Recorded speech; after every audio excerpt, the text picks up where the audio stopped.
Hello, it's Lion here with Hobbies of Man once again, and today on this episode of the Sword and Sorcery Book Club, we're going to be looking at Conan Serpent War. This is part of our little Road to the Battle of the Blackstone reading challenge. So this is the third story that we're going to look at today. And I actually think that I made a slight mistake in terms of like the order of the reading stories here. So initially when I said, when I started this challenge, I thought I was going to talk about Conrad and Carawan at this point. However, I decided that it was better to wait to make it the last video, because after that, based on how I set up the timing for this, that would be the weekend before the fourth issue of Savage Sword of Conan comes out, right? And that is when Jeff Shanks was going to write a Conrad and Carawan 8-page story, right? So I thought it was better to change that up. And so I thought the Serpent War would fit better here because it has characters that I've previously covered, right? So Conan is given, of course. The event is called Conan Serpent War, right? But this also features Solomon Kane and Dark Agnes, right? And so I thought that was better. However, I didn't know that the story also featured James Allison and one of his avatars called Nord. And if I remember correctly, that is from the Valley of the Worm, right? And that story is not actually available to me. I don't have access to the book where that story is collected, like the Del Rey collection that's collected in, which I think is the best of Robert E. Howard Book 1, Volume 1. It is available online for free on Wikisource, I think. Like Wikipedia has a link to it, but I didn't have time to read it at this point. So I decided to just go ahead with this review of something I had already read. And eventually I'll come back and do the story and input it into the playlist for this, right? So if you want to read this the proper order, I would recommend that you read The Valley of the Worm before you jump into the Serpent War, right? So, just keep that in mind. Now, Conan Serpent War is a 4-issue comic book series that is Jim Zub's first attempt, as far as I know, to do a Robert E. Howard character crossover event, right? The Battle of the Blackstone seems to be quite similar, although that one has a few more extra characters involved in it, because it also has Elborak and Conrad and Carawan. It still features James Allison. It also features Solomon Kane and Dark Agnes and Conan, of course. So it seems to be a more expanded version of this kind of basic premise, right? Or basic idea. And so I wanted to discuss this and read it and kind of be able to look at how he does things differently in this second attempt that he has, right? So yeah, Conan Serpent War, 4-issue miniseries. It was published from 2019 to 2022, which is kind of interesting. I don't know why it took that long. It feels like it was once every 3 months, and I'm not sure that would make sense, but maybe I'm wrong. I can't remember the dates exactly. There is a trade paperback of this, but at this point it's probably out of print, so good luck finding it. I actually got these at Robert E. Howard Days, or Howard Days, from a vendor that was there, right? So he was selling off things in his collection, and he didn't want Conan Serpent War anymore. So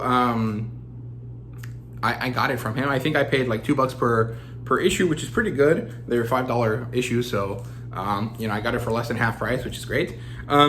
And this is a pretty cool story. Jim Zub works with 5 different artists, as well as a normal letterer and editor and stuff like that, to create this 4-issue story. And it's actually pretty enjoyable. I actually liked it a lot. I would give this a 4.5 out of 5.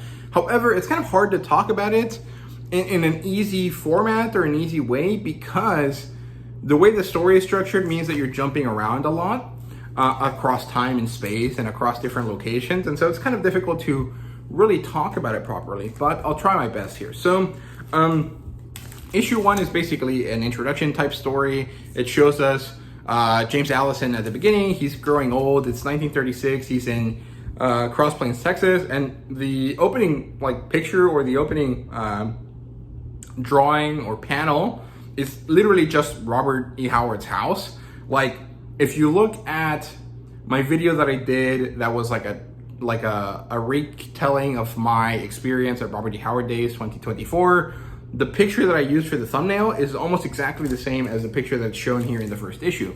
And I think that's really cool. James Allison is more or less a version of Robert E. Howard. He wrote James Allison pretty similar to himself.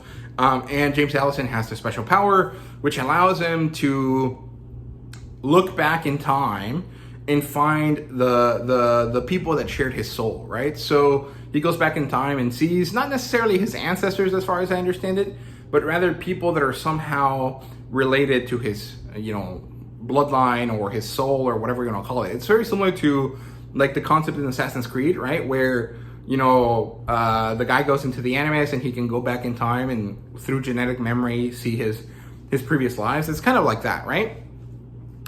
And so this concept is actually the kind of crux, the way that all of this is connected. We get to see him as an old, decrepit guy. He's kind of dying. I can't remember why. I don't think he has like a disease or anything, but I think he might in this case.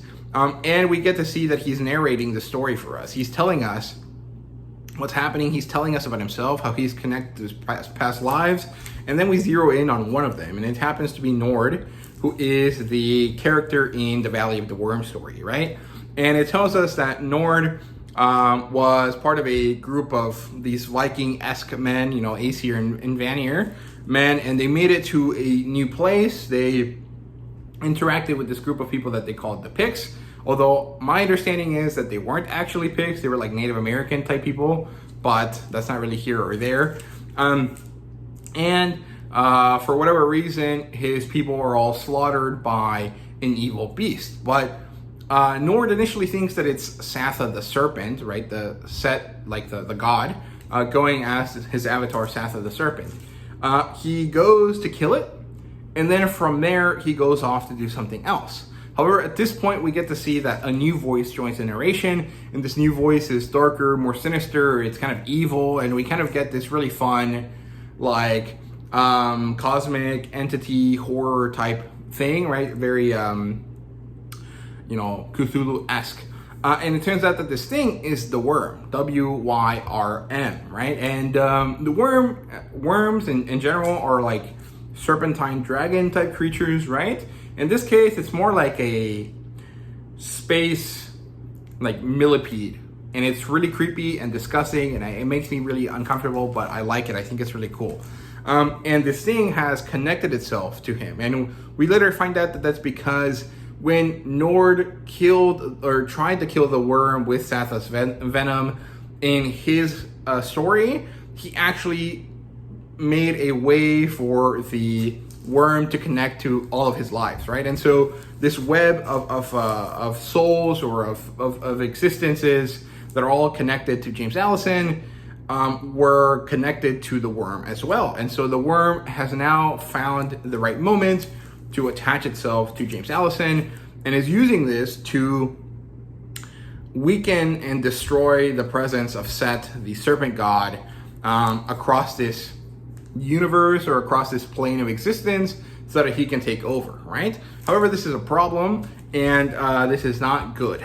But we don't know this at this point. The characters are not aware, right? This is like a revelation that happens in issue 3. It's just kind of hard to give you all of the information as it comes because it's really confusing. I'd have to jump a lot, right? So this is the kind of idea behind this story. In order to make this not happen, or actually part of the manipulations that the worm did for James Allison, is to force James Allison to bring together different characters. So he sent a dream to Moon Knight in the present day. Moon Knight then learned that he had a quest, and Khonshu actually helps him to decide to take on the quest, right? Khonshu shows up out of nowhere and he's like, dude, this is important. You have to do this. I don't care if you don't want to be Moon Knight right now. Go ahead and do it. So Moon Knight goes to Cross Plains, Texas, and he finds out that James Allison's grave is being pilfered by these cultist people in dark green robes. At the same time, Solomon Kane is going through someplace in Northumberland, I think, and he ends up fighting someone that is like a snake cultist. At the same time, Dark Agnes is attacked by some snake cultists as well, and Conan is interacting with some people at this bar. One of them ends up being a snake cultist, and then wham, they all get smashed together, and Dark Agnes ends up being sent back in time to interact with Conan, and they end up in Stygia. And Moon Knight is sent back in time to England to be with Solomon Kane. And so we get this kind of fun, almost like D&D type thing where James Allison is the game master or the dungeon master, and all of these different characters are different, archetypes, right? So Moon Knight is a knight, Solomon Kane is a paladin because he's like a religious fighter, makes sense. Dark Agnes is just a simple fighter, and Conan is an adventurer of sorts, right? So I don't think adventurer is a type of D&D class, but you kind of understand the idea, right? And so they are sent by James Allison, who speaks to them through his dead body in the case of Solomon Kane and Moon Knight, and through this serpent mask in the case of Dark Agnes and Conan, and he sends them on different quests, right? They basically have to travel from one region of the world to another. In this case, it's basically from England to Italy, Italy specifically, and they do this across time and space, right? So for Conan and Agnes, that means that they're traveling from Stygia, from somewhere else to Stygia, to this place called Tenazar specifically in that region. And Solomon Kane and Moon Knight are traveling from England to Italy, right? And so they're going through this journey, they're making their way through all the way to this place, and along the way they encounter snake cultists that are trying to stop them. In Solomon and Moon Knight's case, that's basically people that have snake eyes, people that worship Set and have been granted a small measure of his power. And in the case of Dark Agnes and Conan, that's actually, snake men, like you would know from like the Thurian age, right? Like people that look like reptilian men, right?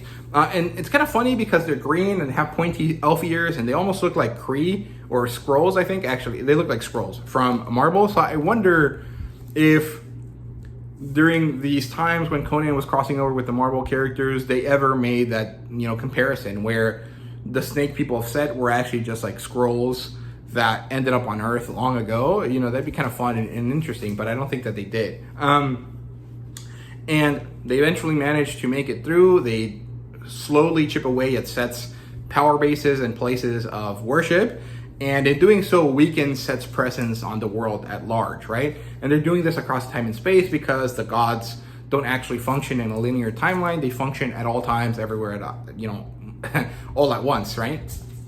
And they're doing this, and they're weakening Set, and this is actually working in the Worm's favor. At this point, right before the final confrontation, we get to meet Satine, Satyne, who is a worshiper of Set. She's actually someone that portrays herself as a good person. She uses Set's powers to heal, and at this point, I'm wondering if this is supposed to be a Stargate reference, because I was recently rewatching the first season of the show, and there are a few different characters that do this, right? They're kind of serpent gods because the gold are little like snakes from space, and they take on the persona of human gods, right? And some of them use their powers to heal, right? Or use their technology to heal. And at this point, I'm thinking, is this supposed to be a Stargate reference? I'm pretty sure it's not. I don't think Jim likes Stargate, but I might be wrong. So it probably isn't, but I really had that kind of vibe, right? And it's pretty funny and interesting. And so we get to meet her. We know that she is tasked by Set with protecting one of these power pieces of his, this thing that is called a bangle or a bracelet of Set, and it's very nicely done. And it turns out that they're going to destroy it, right? And so she's tasked with protecting it. And at this point, it's when James Allison realizes, oh shit, I was taken over by the worm. It's been manipulating me and controlling me in order to destroy Set's power on this plane so that he can take it over. And we basically see that the worm succeeded at this, right? All of our characters rush into these temples in order to destroy this bracelet, and they're sort of stopped by Set cultists. And then I can't remember exactly how it happens specifically. It's kind of unclear how it happened in my opinion, but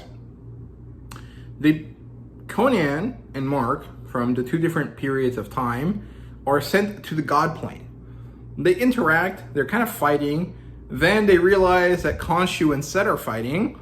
Set is weak at this point, so Khonshu absorbs him. He basically kills him or stops him or, defeats him in some way. The serpent is absorbed into the moon, and Conan and Mark are sent back to their time periods, and then Mark and Solomon end up being sent back to the Hyborian Age to interact with Conan and Dark Agnes. Then Set and the worm are explained to us. Basically, Set is the serpent, and the worm is the worm, of course, and they are two different versions of evil that are continuously fighting for control of planes of existence. And sometimes the worm wins and sometimes Set wins. And in this case, in this world, Set had basically won the exchange for the vast majority of time. However, the worm had finally managed to finagle a way to stop Set, to overcome him. And so the kingdom of the worm was going to come. And this is a problem because it would mean senseless death and slaughter and the destruction of humanity and stuff, right? I'm not sure how, like does that end up meaning that Set is less of a bad character than the worm? Like the worm is objectively evil, where Set is only evil in certain kind of conditions, or what? Like that was unclear to me a bit, but the understanding is that Set is an evil character. Broadly speaking, the worm is significantly worse, and in this case, we'd rather have Set than the worm, right? And so Mark is empowered by Khonshu. He is given a slice of the moon that ever was or ever will be, and this is kind of like the special Moon Knight boomerang kind of thing, and it also gives Mark kind of like god power. And so he strikes the worm. He manages to hurt it enough that he defeats it, and Khonshu revives Set. And Set now is a tiny little snake because he is not as powerful as he once was, but he is powerful enough to control this plane against the worm, right? And so the battle ends, the characters have a last moment together, and then they all get sent back to their time periods, and they all go on their merry way. I think Dark Agnes was supposed to spiral out into her own series from this. However, that series was canceled. Moon Knight continues on, but I don't know what happens to him because I didn't read that Marvel Moon Knight series. The only one I've read is the Jed McKay stuff. Solomon Kane continues on. I don't think that Solomon Kane had a story at this point in Marvel, but he might have. I just can't remember. And Conan continues on to more adventures from there. But he actually has a moment with Satine as she's dying because of her basically overusing the power that Set gave her and being consumed by it. And he makes fun of her, I guess. I guess you can word it that way, for being the follower of a god that has now left her rotting and becoming dust. And she says that, that it doesn't matter, that she still believes in the god, and that this god will interact with Conan once again later. And I think this is supposed to be because there's another story later called Conan Battle for the Serpent Crown or something like that. That was a story. And then this also ends up with us having like a post-credit type scene where we go back to the Therian Age, and Cole is given this worm crown. And it's this really ugly looking thing, but it's supposed to be special. And I think this was supposed to set up another series, but I don't know if that ever happened or not. And broadly speaking, I actually enjoyed this. I thought it was pretty fun. It was a 4.5 out of 5, like I said, for me. I thought that the storytelling was good. I thought that the story was cool. I thought that the plot line was, clear and interesting, even though there's a lot of jumping back and forth. It's not that complex while you're reading it. It's just hard to explain to people what's going on because it's so not linear, right? But I think that the storytelling is well done. The timeline and the location of the characters is, broadly speaking, pretty easy to understand. There's always panels and things that explain where they are and when, but after a certain point, you kind of just stop caring about that, and you just know that, it's happening at different time periods, but they're all going to condense into a single storyline at some point. We just have to wait for that moment, right? I thought it was really cool the way that they introduced James Allison, and the way that his powers and his abilities and his storyline with Nord was used as the baseline, like, reason for this conflict. And I also found the interaction between Set and Khonshu pretty interesting. Especially at the end here, there was a moment where Set talks to Khonshu, and he's like, why did you save me? Why did you spare me? Why would you give me mercy? You know that I would never do the same for you. And Khonshu basically tells him, it's like, well, I'd rather have you than the worm. So it is what it is. I know that you would not help me if the situation was reversed, but it's for the best, right? And that was kind of interesting. It's kind of weird because that implies that there is a certain level of evil that you need in the world, right? And you could argue that that's not really the case, but at the same time, well, it works. And the idea is that, you know, in this kind of world of heroes and characters that are greater than life and stuff, at least from my perspective, it feels like there has to be an evil force. There has to be a reason for these characters to exist. And so Set is that reason, you know, in this context. And even though it might not necessarily be the way that the real world should work, it is how this version of the world works, right? And so that makes sense to me. I thought it was cool and interesting. I really enjoyed it. The worm was really, really creepy. If I had any complaints about this story, is that there was too many different artists. And every time that you flip the page, it was possible that you would get a different art style. And broadly speaking, the art styles are not so different that it bothers you, but they are different enough to notice. And to me, that's not great. I don't really love that. I would like to have, you know, a single artist with a single writer working on a single story at all times. But because of the nature of comic books, I understand that that's not possible sometimes, and I get it. It's just like a nitpick that I would prefer to not exist. So I hope that the Battle of the Blackstone doesn't have that issue. I'm pretty sure Jonas Schorf is the only writer, or the only artist for those 4 issues. But because of the Savage Sword of Conan, I'm pretty sure we're going to have several different artists working on different parts of the story. At this point, I don't really mind. I think it'll work, especially because in the Savage Sword of Conan, you're expected to know that that's going to be the case, that every story is going to have a different artist. And so in that sense, it doesn't really bother me because that is the nature of that magazine, right? But I wonder how that's going to transfer to when they collect it in a trade paperback, right? And so how is that going to be, like, understood for me? Like, how am I going to like that? Am I going to think it's not good, or is it going to be okay? Or, you know, what are my thoughts going to be on that? That's really what I wonder. But broadly speaking, I'm excited. I think this was a cool version of this, kind of concept. I think that Jim at this point is a much better writer and a much better, fan of Robert E. Howard, and he knows more about it, and he has, other helpers, right? Because Jeff Shanks is there to make sure that the story is canonical and stuff like that. So I think that the Battle of the Blackstone is definitely going to be better than this story. I just wonder by how much, right? That's really what I'm interested in knowing.